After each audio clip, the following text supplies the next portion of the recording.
A blackberry jelly bag can test the patience of the busiest cook in the house. The cloth is stained purple. Warm juice falls one slow drop at a time.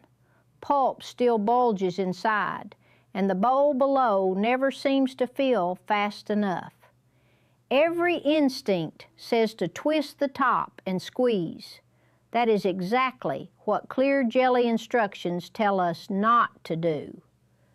The reason is not superstition, and it is not because the bag makes the berries safe. The bag has one plain job. It separates juice from seeds, skins, and pulp. When we squeeze, fine fruit solids can be forced through the cloth and cloud the juice.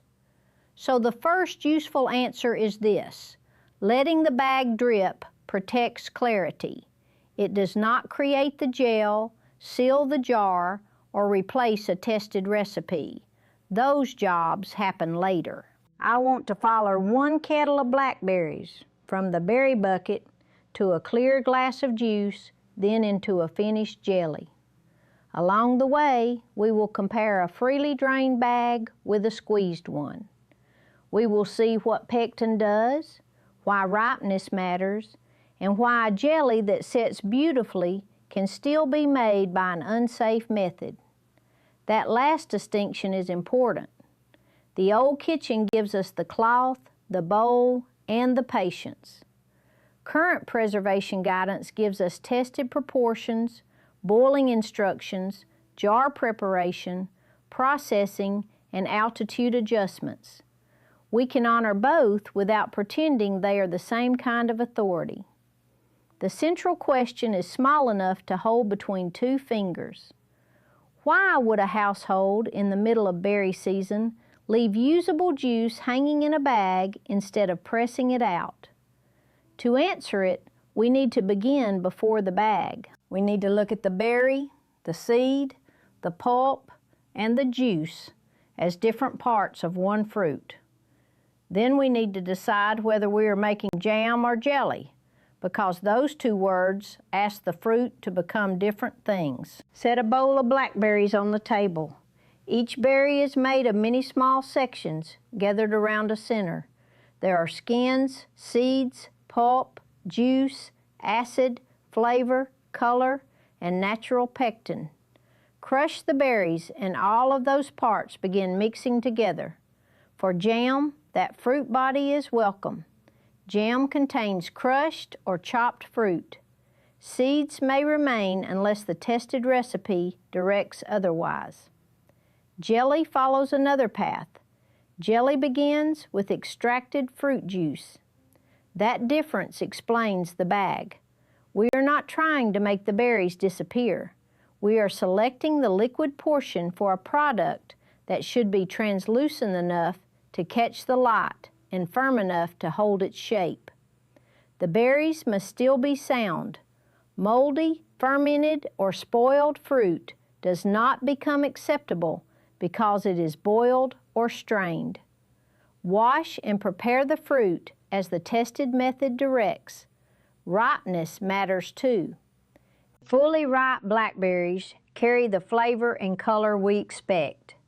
Less ripe fruit generally contains more natural pectin. Older jelly methods often balanced ripe and slightly underripe fruit to bring flavor and setting strength together. That does not give us permission to redesign a modern recipe. Commercial pectin recipes are built around specified fruit, pectin, sugar, acid, and procedure. If the tested blackberry jelly recipe says to use a certain kind and amount of pectin, follow that formula. Do not reduce sugar, add extra juice, or double the batch because the kettle has room. Now crush the berries as directed and heat them to release juice. Look at the whole kettle first. The fruit softens, skins break. Juice gathers around seeds and pulp. Heat helps the liquid move, but the pot still contains everything the berry brought with it. The jelly bag selects one part from that mixture. A suitable damp bag or cloth is placed over a bowl. The hot fruit mixture goes in. Gravity draws liquid downward. The weave holds back larger solids while juice passes through. The setup does not have to look fancy, but it does have to be suitable for food. A purpose-made jelly bag can hang from a stand. A clean cloth may be supported over a deep bowl according to the tested guidance. The bowl needs enough room for the expected juice, and the bag needs enough clearance that it does not sit in the liquid below. Watch the arrangement as a whole. The support carries the weight. The opening stays above the bowl. The cloth contains the softened fruit. The juice has a clean path downward. Nobody has to hold a hot bundle over the table or improvise a knot that can slip into the bowl. That practical geometry explains why the hanging bag became such a recognizable kitchen object. It allowed another task to continue while the juice moved on its own. Nothing mysterious has happened yet. We have made juice cleaner. We have not made jelly. That difference keeps the story honest and the kitchen work easier to understand. Hang 2 bags over 2 clear bowls. Leave the first one alone. Twist and press the second. The first bowl fills slowly. Its juice can be clearer because gravity is doing most of the work. The second bowl fills faster, but pressure drives tiny particles of pulp through openings in the cloth. Those particles scatter light. The juice looks cloudy. The bag did not fail. We changed the job. If the goal is a clear jelly, current extension guidance says to let the bag drip without squeezing. If a cook values yield more than clarity for another product, that is a different decision. For clear jelly, the visual standard and the method point in the same direction. This is a quality issue, not the safety step. Cloudy juice can have more than one cause. Fruit may have been handled differently. The bag may have been squeezed. Crystals, bubbles, or other problems can appear later. We should not look at one jar and invent its entire history. The no squeeze instruction simply controls one known source of cloudiness. It also reveals something about old household work. More force was not always more efficient. The cook could squeeze and gain a little time, then lose the clear appearance the household wanted. Or she could hang the bag, place the bowl where it would not be disturbed, and move to another chore while gravity worked. Patience was not idleness. It was part of the process design. Now compare the 2 bowls at window light. The freely drained juice is not colorless. Blackberry juice can be deep red or purple. Clear means light can pass through without a heavy load of suspended pulp. The squeezed bowl looks duller because tiny solids remain. At thumbnail size, the comparison is easy to show. One glass catches the light, the other is murky. A stained bag hangs above them, and the viewer can see the choice before any label appears. In the kitchen, though, clarity is only the first payoff. The juice still needs to become a gel. For that, we must leave the cloth behind and move into a more delicate balance among pectin, acid, sugar, water, and heat. Pectin is a natural substance in plant tissue. Under the right conditions, pectin molecules can join into a network that holds sweetened fruit liquid in place. That network gives jelly its tender structure. Too little effective pectin, the wrong acid balance, altered sugar, too much juice, an oversized batch, or incorrect boiling can interfere with the set. That is why jelly recipes can feel less forgiving than a pot of fruit sauce. Sugar is not there only for sweetness. Acid is not there only for sharpness. Heat is not there only to make the pot hot. In a tested recipe, those parts work together. Use the exact current recipe for the product you are making. The National Center for Home Food Preservation publishes a tested blackberry jelly using liquid pectin. It specifies the juice, sugar, pectin, boiling sequence, jar handling, and boiling water processing. Another tested recipe may use powdered pectin or no added pectin and will have different instructions. Do not swap those routes halfway through. Measure the extracted juice. Use the specified amount rather than pouring in everything the bag produced. Prepare the jars and canner as the current directions require. Use a pot large enough for a full rolling boil without dangerous overflow. Then follow the stated order. Jelly boiling is short and active. The mixture can foam and rise. A rolling boil does not stop when stirred. The timing and pectin addition depend on the tested recipe. This is not the moment to double the batch. A larger mass heats and cools differently. The boil can become harder to control and the gel may fail. If the berry bucket is enormous, make several correct batches rather than one heroic kettle. The finished jelly is filled into prepared jars with the head space named in the recipe, adjusted as directed, and processed in a boiling water canner for the required time, including the correct altitude adjustment. The cloth bag did none of that work. It gave us clearer juice. The tested formula built the gel. The boiling water process is part of making the filled jars shelf-stable under that recipe. Keep quality and safety in their proper places. A cloudy jelly may be safe when made and processed by a tested method. A jewel clear jelly is not proof that an improvised formula or old sealing method was safe. Appearance cannot audit the whole process. Once the jars cool undisturbed, check seals according to current guidance. Label them. Store sound-sealed jars as directed. Refrigerate any unsealed jar and use it within the guidance for that product or follow a tested reprocessing instruction if appropriate. Do not hurry the cooling jar to find out whether the jelly's set. The gel continues developing as the jar cools.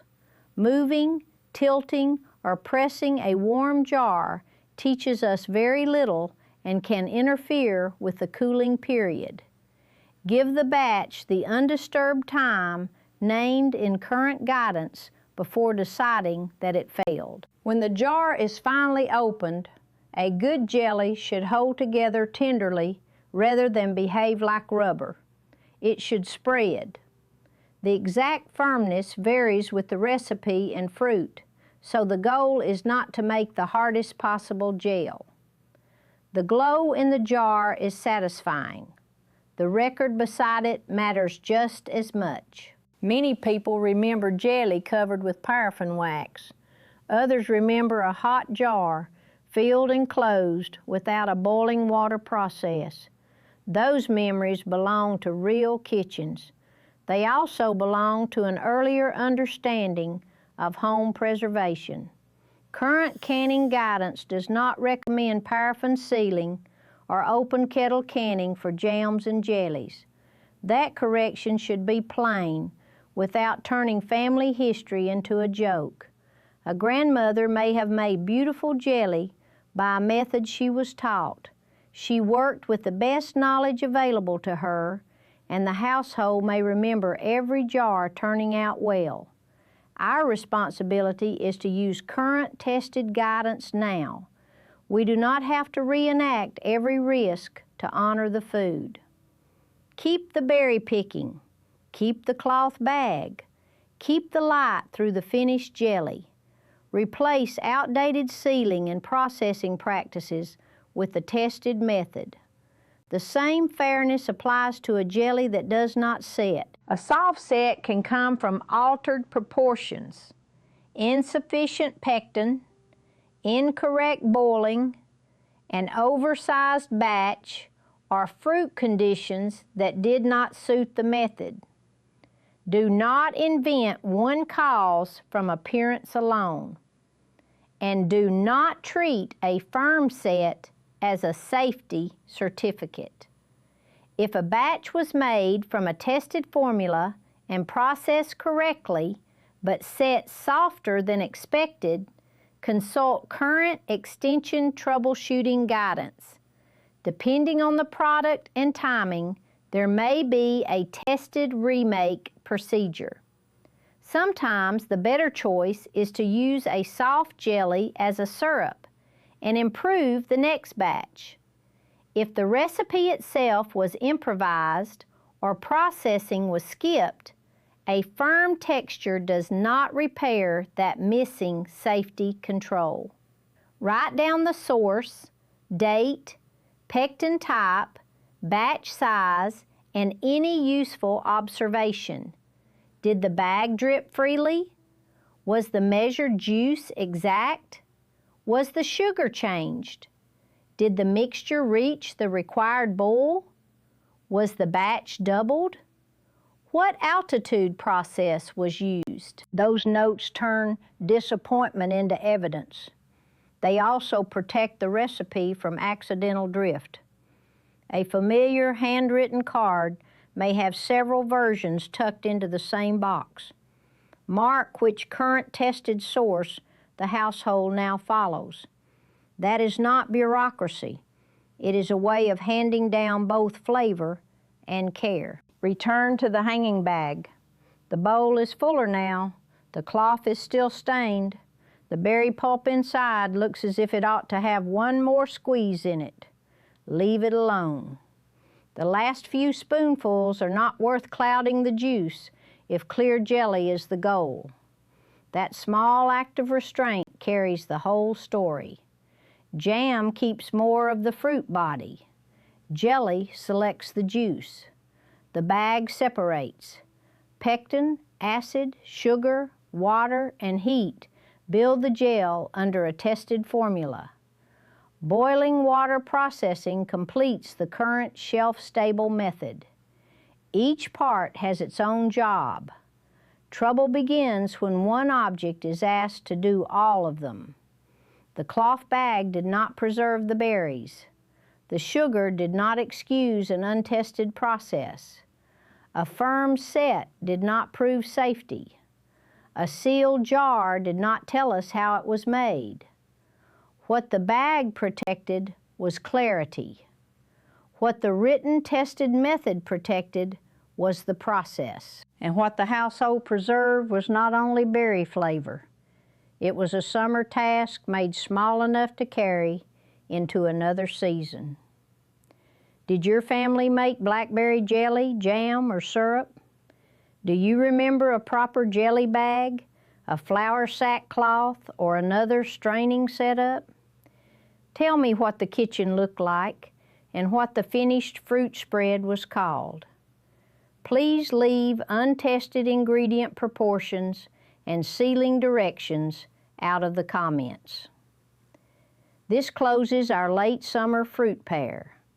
We began with peaches that kept by losing moisture. We end with blackberries that become a clear juice before they become jelly. One method removes water. The other uses a measured balance to hold fruit liquid in a gel. Neither asks summer food to stay unchanged. Both begin by understanding what the ingredient must become.